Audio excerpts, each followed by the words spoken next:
नमस्कार दोस्तों, good afternoon from Ramnagar Uttarakhand. और मैं हूं अभी उत्तराखंड के एक छोटे से प्यारे से शहर, टाउन या सिटी कह सकते हैं आप, रामनगर में। ये आता है आपका उत्तराखंड के कुमाऊं रीजन में। उत्तराखंड में दो रीजन हैं, गढ़वाल और कुमाऊं। गढ़वाल रीजन में आपके चारों धाम आते हैं, गंगोत्री, यमुनोत्री, बद्रीनाथ, केदारनाथ। और यहाँ ये रीजन है आपका कुमाऊं, जो नैनीताल अल्मोड़ा पड़ता है, डिस्ट्रिक्ट्स जो आते हैं। तो रामनगर जो है नैनीताल डिस्ट्रिक्ट में आता है। और मैं मौजूद हूँ अभी रामनगर के कोसी बैराज स्थित एरिया में। आप मेरे सामने, ठीक सामने देख सकते हो, ये एरिया जो है कोसी बैराज के नाम से जाना जाता है। और ये रिवर जो जा रही है ये है कोसी रिवर। बात करूं मैं अपने होम टाउन की, तो मेरा होम टाउन यहाँ से मुरादाबाद दिल्ली रोड पे 27 किलोमीटर के बाद आता है, जिसका नाम है काशीपुर। और काशीपुर जो है IIM काशीपुर भी है, उसके नाम से भी जाना जाता है। यहाँ जो रामनगर है वो आपका नैनीताल डिस्ट्रिक्ट में आता है। और काशीपुर पहुँचते के साथ ही डिस्ट्रिक्ट आपकी उधम सिंह नगर हो जाती है, जो दूसरे नाम से रुद्रपुर भी जाना जाता है। बात करूं आज की जर्नी की, तो आज है डेट ऑफ जर्नी 3 अप्रैल 2026। और आप टाइम देख सकते हैं, लगभग 2:20 इन द आफ्टरनून, दोपहर के 2:20 हो रहे हैं अभी। आज की जो जर्नी है वो बेहद ख़ास होने वाली है। तो आज की जो जर्नी है उसके बारे में अगर मैं बात करूं, तो मैं हूं अभी गेटवे ऑफ, जैसा कि मैंने बताया अभी, gateway of Jim Corbett national park. अगर आप घूमने आते हैं तो आपको रामनगर सबसे पहले आना होगा। रामनगर वही एरिया है जहां पे आपको कनेक्टिविटी बहुत अच्छी है, चाहे आप देहरादून साइड से आते हैं या दिल्ली से आते हैं। दिल्ली से कनेक्टिविटी की मैं बात करूँ तो 2 ट्रेन दिल्ली से आती हैं डेली बेसिस पे। एक एडिशनल ट्रेन है जो ट्यूसडे और थर्सडे को काशीपुर तक आती है। फिर काशीपुर से आप पैसेंजर ट्रेन लेकर रामनगर तक टैक्सी लेकर आ सकते हो। इसके अलावा बसेस जो है दिल्ली से चलती है, वो Anand Vihar ISBT platform number 148 के समथिंग, वहाँ से आपको काशीपुर रामनगर की बसेस मिल जाएंगी। एक मैंने वीडियो भी डाला हुआ है रूट का, तो आप मेरे इस वीडियो पे जाके जिम कॉर्बेट नेशनल पार्क का रूट देख सकते हैं। तो आज का जो हमारा मेन फोकस है वो जिम कॉर्बेट पार्क ना होकर कुछ और है। वो फोकस हमारा ये है कि जनरली हम जब भी कहीं डेस्टिनेशन पे जाते हैं तो कुछ ना कुछ चीज़ें मिस कर देते हैं। हिडन जेम्स जिसको बोला जाता है, वहाँ की कुछ अच्छी अच्छी प्लेसेस मिस कर देते हैं। तो आज मैं आपके सामने ऐसी ही 2 जगह लेकर आया हूँ, जिसमें पहली जगह एक बहुत अच्छा मंदिर है हनुमान धाम के नाम से। और दूसरा जो मैं बात करूँ वो है आपका Corbett fall, Jim Corbett national park के नाम से जो कॉर्बेट वाटरफॉल बोला जाता है वहाँ पर। तो आज दोनों चीज़ें एक्सप्लोर करेंगे। नेक्स्ट टाइम जब भी आप आइटनरी बनाएं अपनी जिम कॉर्बेट पार्क की, और अगर उसके साथ आप नैनीताल इंक्लूड करते हैं, तो रामनगर से आप देखेंगे जब आप नैनीताल रोड पे आते हैं तो सबसे पहला पॉइंट ये बैराज आता है। ये रोड आपका नैनीताल, काला ढूंगी, हल्द्वानी की तरफ जाता है। तो दोनों आपके इसी रास्ते पे ये पॉइंट्स आने वाले हैं, पहला हनुमान धाम और दूसरा जिम कॉर्बेट वाटरफॉल। तो चलिए जर्नी की शुरुआत करते हैं। और उससे पहले मैं एक चीज़ और बता दूं, ये जो कोसी नदी आप देख रहे हैं मेरे ठीक सामने, जहाँ पे मैं भी रुका हुआ हूँ, ये वही नदी है। जब आप मेन ढिकाला जोन के जहाँ जिम कॉर्बेट के लिए जाते हैं तो एक गर्जिया मंदिर आता है रास्ते में, तो गर्जिया मंदिर भी इसी नदी के ऊपर स्थित है। ये रिवर आगे चली जाती है, 13 किलोमीटर है यहाँ से रानीखेत रोड पे, और ढिकाला जोन भी उसी रोड पे है। तो चलिए आज हम एक्सप्लोर करते हैं और स्टार्ट करते हैं अपनी जर्नी को यहाँ से कोसी बैराज से लेकर, और चलते हैं हनुमान धाम की तरफ। तो ये कुछ ऐसा है कोसी बैराज, जब रामनगर से आप काला डूंगी, हल्द्वानी और नैनीताल की तरफ जाते हैं। तो जब भी आप आइटनरी में अपना नैनीताल को इंक्लूड करते हैं या फिर पहले आप नैनीताल घूमने आते हैं फिर रामनगर आते हैं, तो आप ये देख सकते हो इसी रास्ते पे मैं आपको बताता हूँ किस पॉइंट पे आएंगी दोनों जगह वो आती हैं। और नेक्स्ट टाइम जब भी आपके पास टाइम हो तो आप अपनी आइटनरी में उसको शामिल कर सकते हैं। तो फ़िलहाल हम अभी काला डूंगी, हल्द्वानी कहिए, काला डूंगी कहिए या नैनीताल की तरफ उस रोड पर हम लोग जा रहे हैं। अभी थोड़ा बैराज का एरिया जो है छोटा है,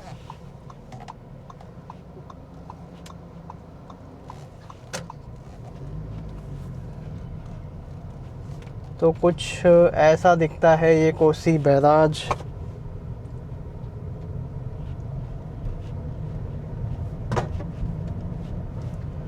और बहुत अच्छी और प्यारी जगह है। बाकी मौसम की बात करूँ तो बहुत खुशनुमा मौसम है आज।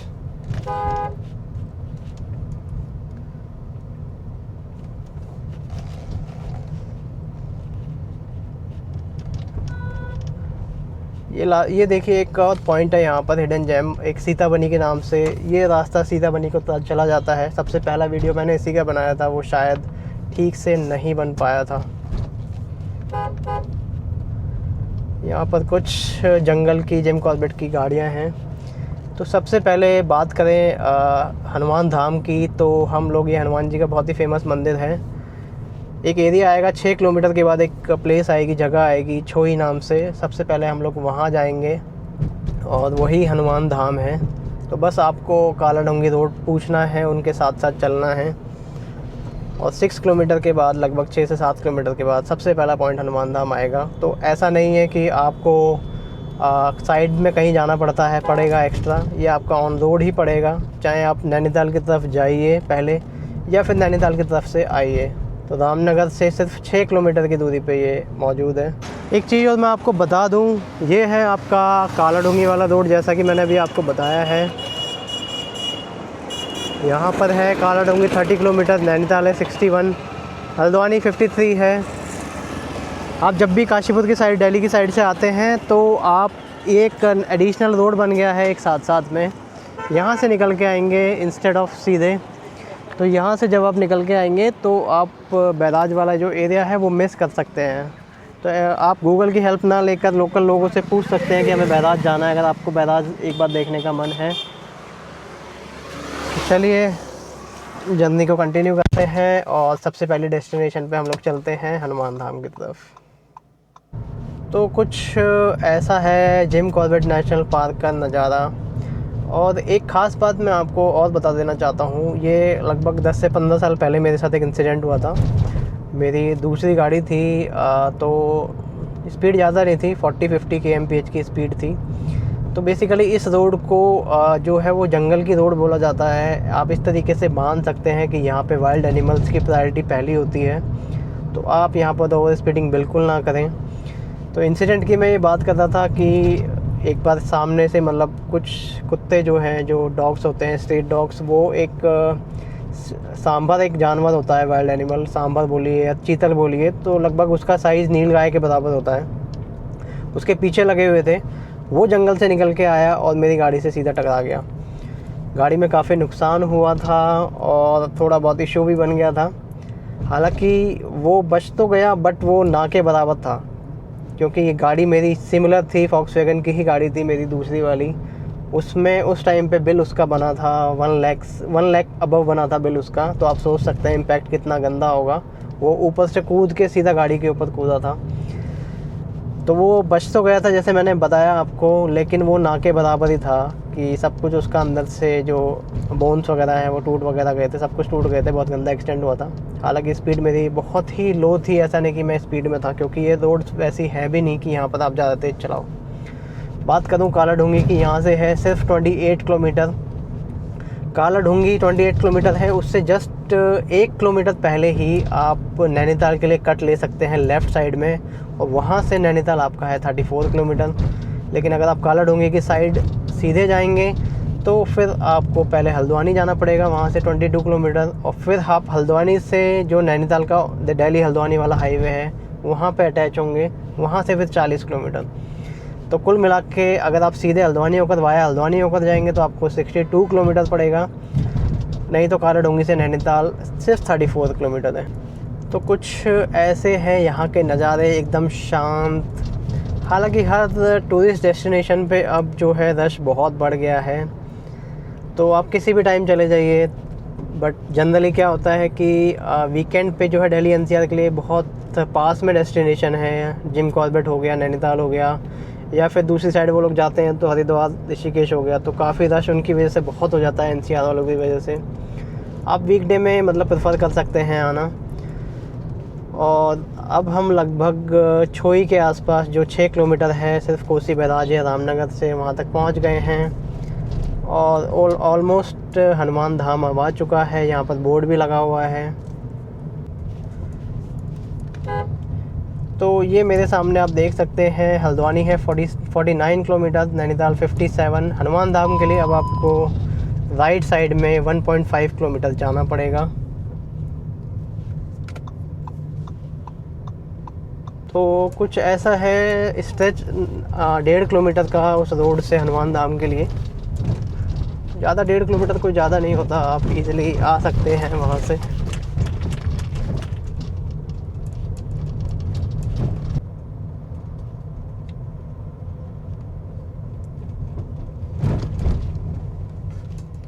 यहाँ से 500 मीटर है हनुमान धाम, आपको राइट लेना पड़ेगा।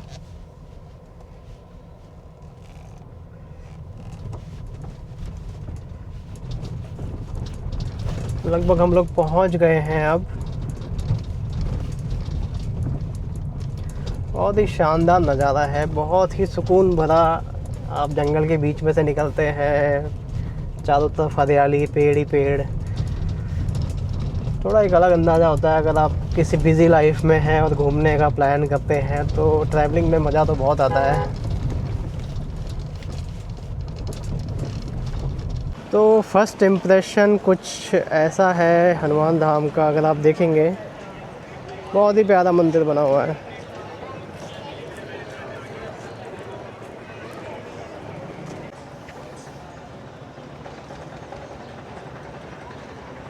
तो कुछ इस तरीके का हनुमान धाम, बहुत ही शानदार हनुमान जी का ये मंदिर बना हुआ है। बहुत अच्छा मेंटेन्ड भी है, यहाँ पे पार्किंग वार्किंग से लेके सब कुछ मौजूद है यहाँ पर।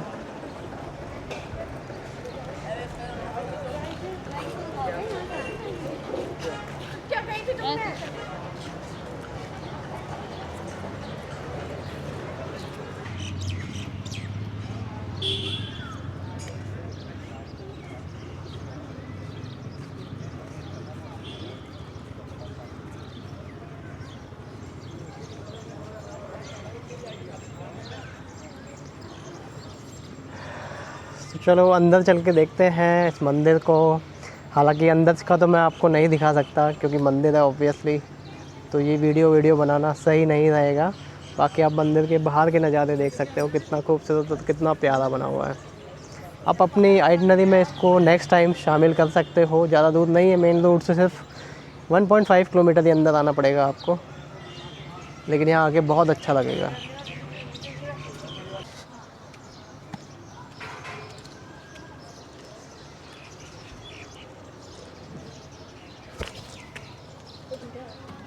ये यहाँ पे शिव जी का है। जय श्री राम। ऐसे होता है।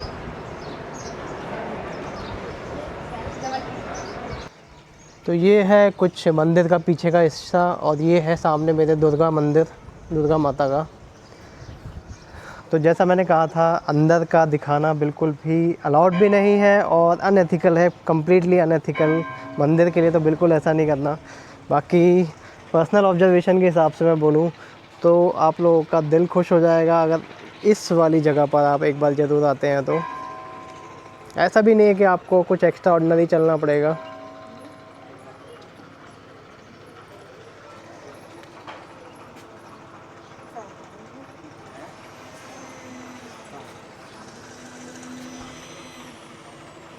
चलिए, मंदिर दर्शन तो हो चुके हैं, अब हम चलते हैं कॉर्बेट वाटरफॉल की तरफ। बाकी एक दिक्कत हो गई है, मेरी कार का टायर जो है फ्लैट हो चुका है। टाइम की मैं बात करूँ 3 PM इन द इवनिंग, और कॉर्बेट वाटरफॉल का एक टाइमिंग है, सर्टेन टाइमिंग, उसके बाद वो अलाउ नहीं करते हैं। तो फ़िलहाल मेरे पास जो है एयर के लिए मतलब टायर फिल मैं कर सकता हूँ, लेकिन पंक्चर मेरे को जुड़ाना ही पड़ेगा। तो देखते हैं कैसे मैनेज होता है। अब कोशिश करते हैं पहुँचने के लिए कॉर्बेट वाटरफॉल। बाकी यहाँ पर आप देख सकते हो प्रसाद वगैरह और खाने पीने के लिए बहुत अच्छा अरेंजमेंट है। ये मेरे सामने यहाँ पर भी बहुत सारी शॉप्स हैं। तो सबसे पहले पंक्चर वाले को ढूंढना है। टायर इन्फ्लेटर है मेरे पास, तो शायद हम लोग टायर इन्फ्लेटर की हेल्प से पंक्चर शॉप तक पहुँच जाएँ। तो लेट्स सी, थोड़ा टाइम वेस्ट हो जाएगा। बस डाउट ये है कि मुझे वो कॉर्बेट वाटरफॉल बंद ना हो जाएगा। थोड़ा भी आधा पौन घंटा वेस्ट हो गया तो यहाँ से लगभग आधा घंटा और लगने वाला है। देखते हैं। तो लगभग 58,000 किलोमीटर मेरी कार चल चुकी है, और ये पहली बार इंसिडेंट मेरे साथ हुआ है इस कार में। पहली बार ये टायर फ्लैट हुआ है। तो टायर इन्फ्लेटर की हेल्प से देखते हैं, गाड़ी पहुंच जाती है मेन रोड पे, जहां हमें मिल सकता है कोई पंक्चर शॉप, और इसको फिर सबसे पहले इसको फिक्स कराना पड़ेगा, नहीं तो दिक्कत आने वाली है। और फिर हालांकि स्टेपनी मेरे को चेंज करने आती है, बट फाइनली क्या होगा कि टाइम वेस्ट होगा। तो फ़िलहाल इसको देखते हैं कैसे मैनेज किया जाए। सो फाइनली आधे घंटे की मेहनत के बाद मैंने टायर को चेंज किया, स्टेपनी को चेंज किया है। पसीने छूट गए भाई अब तो। एक टाइम था जब एज थोड़ी कम थी, 10 साल पहले, तो बहुत इजी लगता था, लेकिन अब तो रियल में बहुत टफ़ हो गया है स्टेपनी चेंज करना। और फर्स्ट टाइम मेरे साथ ऐसा हुआ है। 60,000 के अप्रॉक्स 58,000 कार चल चुकी है मेरी। पहली बार स्टेपनी चेंज हुई है। उससे पहले भी जो दूसरी गाड़ी है उसमें भी लगभग वो भी 1 सवा लाख किलोमीटर चल चुकी है। उसमें भी मैंने एक बार ही चेंज की थी, पर दोस्तों की मैंने स्टेपनी काफ़ी चेंज की है, फ्रेंड्स वगैरह की। तब इजीली कर देते थे, अब तो पसीने छूट गए हैं।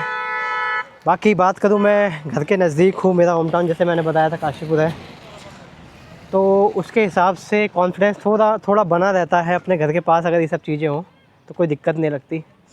तो चलिए जर्नी को कंटिन्यू करते हैं। पंक्चर वाला मिलेगा तो देखते हैं क्या प्रायोरिटी रहती है, पहले पंक्चर जुड़वाते हैं। नहीं तो लगभग 3:45 इन द इवनिंग हो चुके हैं, और शायद जो है आपका कॉर्बेट वाटरफॉल बंद ना हो जाए।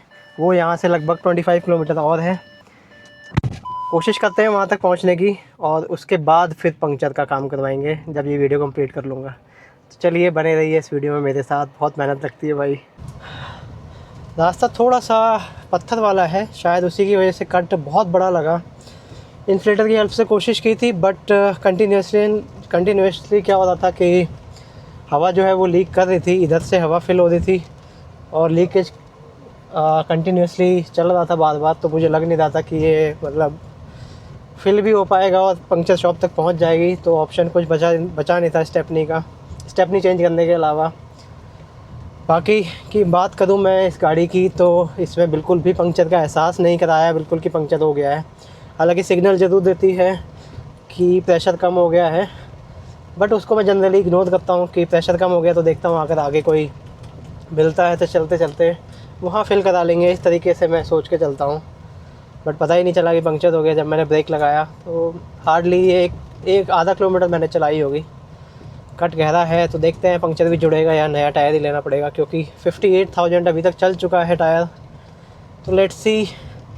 फ़िलहाल कोशिश करते हैं मैं आपको आज कॉर्बेट फॉल दिखाऊं, क्योंकि स्टेपनी के साथ मैं चल सकता हूं। अपना ही घर के नज़दीक है, ज़्यादा दूर नहीं है। कॉन्फिडेंस बरकरार रहता है, कोई डर वाली बात नहीं लगती यहाँ पे।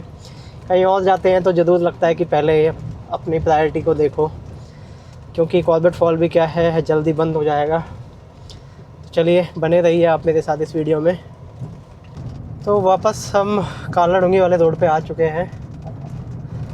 ये ब्रिज है, कुछ बहुत अच्छा शाम का नज़ारा रहता है इस ब्रिज के ऊपर से। बारिश के टाइम पे थोड़ा फ़्लो ज़्यादा हो जाता है रिवर का, जो नीचे से जाती है। कोसी का ही ट्रिब्यूटरी कह सकते हो आप। बाकी आप रास्ता देख सकते हो जंगल के बीचों बीच, बहुत ही शानदार नज़ारा। गाड़ी को स्पीड लिमिट में चलाइए। मैंने पहले बोला है कि यहाँ पे जो प्रायोरिटी है वो वाइल्ड लाइफ एनिमल्स की है।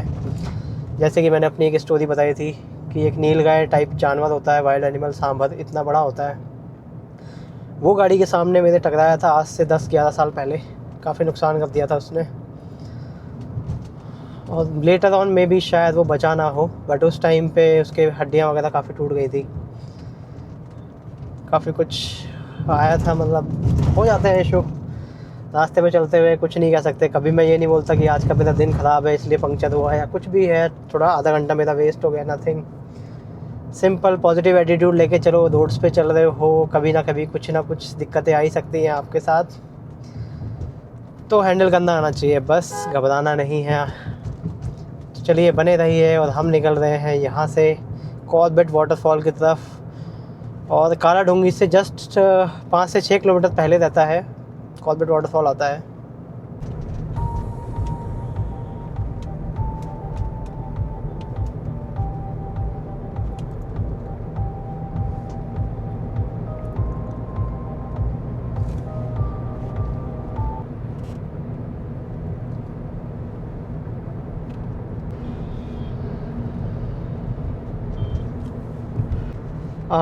इस रोड को भी काफ़ी कमर्शलाइज कर दिया गया है। जैसा कि मैं पहले आता था यहाँ पे तो पूरा जंगल टाइप का ही दिखता था, बट अब जैसे जैसे रश बढ़ता जा रहा है, हर डेस्टिनेशन, ट्रैवल टूरिस्ट डेस्टिनेशन पे रश बहुत ज़्यादा बढ़ चुका है, तो वैसे वैसे यहाँ पर होटल्स, रिसोर्ट इस रोड पर भी काफ़ी ओपन हो गए हैं।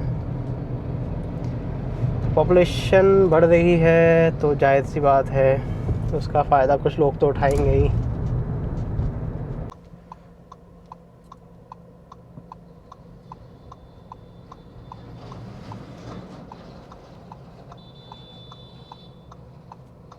तो फाइनली मैं पहुंच गया हूँ कॉर्बेट फॉल।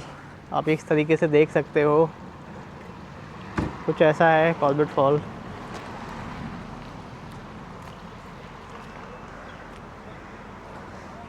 ये है वो रामनगर से आने वाला रास्ता। अभी बिल्कुल सन सामने पड़ रहा है, और यहाँ से मात्र 5 किलोमीटर की दूरी पे ही काला डूंगी बचा हुआ है। एक टी पॉइंट आएगा, लेफ़्ट में काला डूंगी, और राइट साइड में आपका बाजपुर आएगा।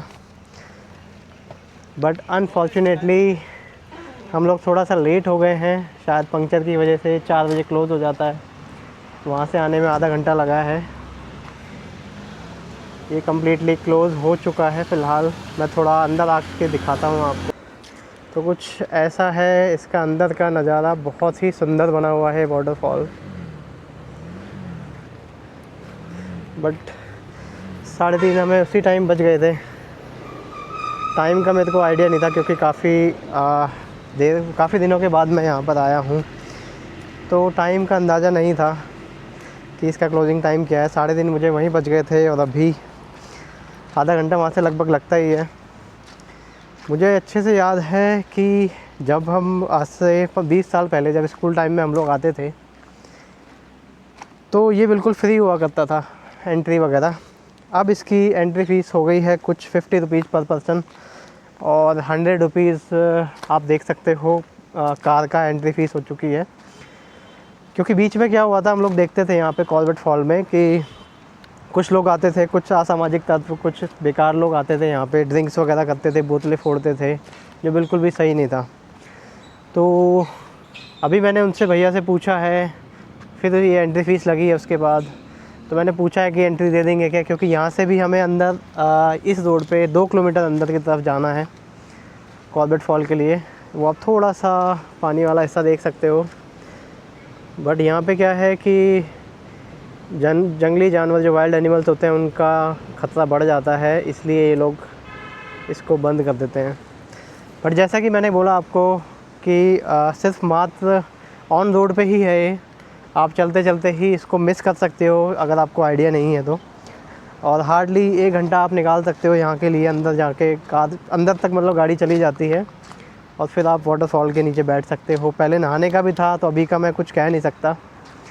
तो चलो फ़िलहाल तो हमें ऐसे ही जाना पड़ेगा बिना देखे हुए, फिर कभी हम लोग प्लान करेंगे इसको। फ़िलहाल बढ़ते हैं अपने होम टाउन काशीपुर की तरफ, और फिर कभी प्लान करके मैं आपको यहाँ का नज़ारे दिखाऊंगा। थोड़ा सा लेट हो गया आने में। मेरे लिए भी अनफॉर्चुनेट था, पंक्चर हो गया। पंक्चर नहीं होता तो शायद मैं 4 बजे से पहले एंट्री कर जाता है यहाँ पे। तो चलो बढ़ते हैं, कोई बात नहीं, होता है कभी कभी ऐसा। अनफॉर्चुनेटली फ़िलहाल तो अभी हमें यहाँ से जाना होगा। बाकी मैं इसकी टाइमिंग की बात करूँ तो सुबह मॉर्निंग 9 बजे से लेके सिर्फ 4 बजे तक एंट्री होती है यहाँ पे। ये शायद टिकट काउंटर है, इसका लिखा हुआ है कॉर्बेट फॉल्स इको पार्क। और जो भैया हैं वो अंदर बता रहे हैं कि यहाँ पे बहुत सारी एक्टिविटी इन्होंने स्टार्ट की है। स्विमिंग पूल भी है, शॉप्स वगैरह भी हैं। पहले ऐसा कुछ नहीं होता था, काफ़ी टाइम पहले आता था मैं स्कूल टाइम में, आज से 20 साल पहले। तो कुछ ऐसा है। तो फ़िलहाल तो हमें निकलना पड़ेगा यहाँ से। चलिए फिर कभी प्लान करते हैं। तो चलो अब मैं इस वीडियो को यहाँ पर कंक्लूड करता हूँ। और आप ये देख सकते हो ऊपर एक बोर्ड लगा हुआ है, हल्द्वानी 28, नैनीताल 37, बाजपुर 22। तो एक टी पॉइंट है। और जस्ट मेरे सामने जो है मुश्किल से 100-200 मीटर पे ही कॉर्बेट फॉल है। ये रामनगर का रास्ता जाता है सामने। बाकी ये जो रास्ता है टी पॉइंट आ जाता है। लेफ़्ट अगर आप जाएंगे तो आपको हल्द्वानी, अगर स्ट्रेट जाते हैं, काला ढूंगी यहाँ से 5 किलोमीटर बचा हुआ है। तो अगर आप स्ट्रेट जाते हैं लेफ़्ट में तो आप हल्द्वानी चले जाएंगे 28 किलोमीटर, जिसमें पहले काला ढूंगी 5 किलोमीटर आएगा यहाँ से। और इसके अलावा नैनीताल जाते हैं तो काला ढूंगी से लेफ़्ट जाने के बाद, मतलब यहाँ से इस टी पॉइंट से जब आप लेफ़्ट की तरफ जाएंगे तो काला ढूंगी से जस्ट 1 किलोमीटर पहले, मतलब 4 किलोमीटर के बाद आपको राइट साइड में इंडियन ऑयल का पेट्रोल पंप मिलेगा। और लेफ़्ट साइड में नैनीताल का एक रोड जाता है। तो नैनीताल की जो एंट्री होगी उस रोड से, नैनीताल के 2 रीज़न हैं बेसिकली, पॉइंट हैं। जो नैनी लेक है 1.5 किलोमीटर लंबी है, तो उसकी जो लेंथ है वो 1.5 किलोमीटर है नैनी लेक। तो यहाँ से अगर आप एंट्री करते हैं इस वाले रास्ते से तो पहले आप मल्ली ताल की तरफ जाएंगे। अगर आप वाया हल्द्वानी होकर फिर हल्द्वानी से 40 किलोमीटर जाएंगे तो आप तल्ली ताल जो दूसरा वाला पॉइंट है वहाँ से इसको एंट्री करेंगे नैनीताल के लिए। तो फ़िलहाल मैं जाने वाला हूँ अब बाजपुर की तरफ। बाजपुर यहाँ से आप देख सकते हो, ये बोर्ड लगा हुआ है 22 किलोमीटर से ओनली। वहाँ से 20 किलोमीटर जो है काशीपुर है मेरा होम टाउन। और ये पीछे वाला रास्ता देख सकते हो, ये हम लोग अभी आए हैं रामनगर से और सामने ही मेरे कॉर्बेट फॉल है। तो कुछ लोग अगर दिल्ली से आते हैं तो वो वाया बाजपुर के बाद काला ढूंगी से लेफ़्ट लेकर नैनीताल की तरफ चले जाते हैं। अगर को नैनीताल उनको जाना है या कैंची धाम जाना है, नीम करौली बाबा। अगर आप मेन हाईवे से आते हो दिल्ली से तो आपको रामपुर, रुद्रपुर, हल्द्वानी फिर नैनीताल होकर जाना पड़ेगा। तो हल्द्वानी आप यहाँ से भी जा सकते हो, लेकिन वाया हल्द्वानी होकर अगर आप यहाँ से जाओगे तो फिर ये बहुत लंबा पड़ेगा आपको। तो बेटर यही है कि वाया काला ढूंगी से जाइए। शॉर्ट रास्ता है, इस पर ट्रैफिक नहीं है बिल्कुल भी इस वाले रास्ते पे कंपेयर टू जो मेन हाईवे है। तो ये कुछ इन्फॉर्मेशन है मेरी साइड से। बाकी अगर आपको ये व्लॉग पसंद आया हो तो इसको प्लीज़ लाइक कीजिए, सब्सक्राइब कीजिए चैनल को। थोड़ी मेहनत लगती है। आज ये इंसिडेंट ना होता, मेरा फ्लैट टायर ना होता तो शायद मैं आपको कॉर्बेट फॉल भी दिखा देता। तो चलिए चलते हैं और गुड बाय करते हुए नेक्स्ट व्लॉग में मैं आपसे मिलने वाला हूँ। मिलते हैं नेक्स्ट व्लॉग में, तब तक के लिए गुड बाय। चलो जाते जाते एक काम और कर लेते हैं। ये बेल है यहाँ पे, ये कैसे बनता उठता है, मतलब ये पेड़ होता है ना इसका भैया। तो इसका जूस पी कर चलते हैं, गर्मियों के लिए बहुत अच्छा होता है। और आप आए तो इसी टी पॉइंट पे ये मिल जाएगा कॉर्बेट वाटरफॉल के पास। तो इसको पीकर चलते हैं और देखते हैं इसका टेस्ट कैसा है। वैसे तो मैंने काफ़ी बार पिया है, बहुत अच्छा लगता है और गर्मियों के लिए बहुत बढ़िया होता है ये।